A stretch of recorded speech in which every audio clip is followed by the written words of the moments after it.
आप अपनी हद में रहिए और खबरदार जो आपने मेरे परिवार में घुसने की कोशिश भी की। मैं इस घर का बेटा हूँ और आप कुछ नहीं लगती। मुझे मेरी जिम्मेदारियां समझाने वाली आप कोई नहीं है, समझ गई? दोस्तों, ताई माँ ईशा से पोछा लगवाने के बाद सूरज से कहती है कि कितने सरकारी नौकर अपने स्टाफ से निजी काम करवाते हैं। अगर हमने करवा लिया तो इसमें कौन सा गलत काम किया? और अगर इसे मंजूर नहीं है तो इसे कह दो नौकरी छोड़ दे। तब सूरज कहता है कि जो गलत है वह गलत है, हम इनसे घर का काम नहीं करवा सकते। इस पर ताई माँ नाराज होकर कहती है कि इसने आते ही अपना खेल शुरू कर दिया।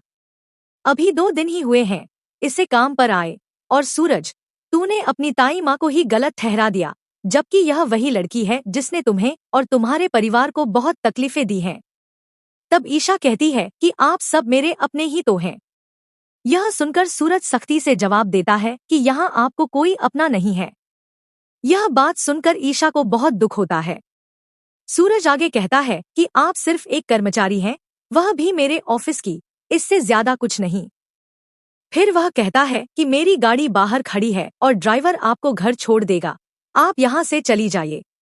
ईशा चुपचाप वहाँ से चली जाती है।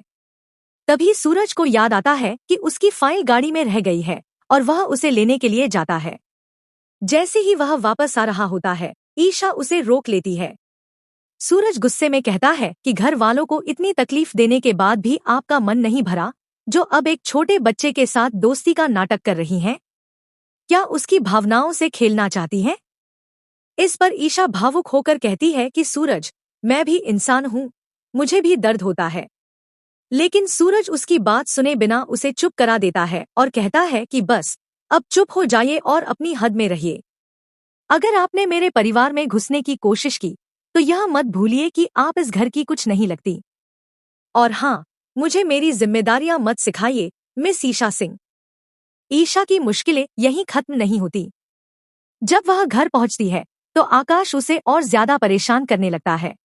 वह उसे टॉर्चर करता है और जबरदस्ती डांस करवाने की कोशिश करता है। अब सवाल यह है कि आखिर कब सूरज के सामने सच्चाई आएगी?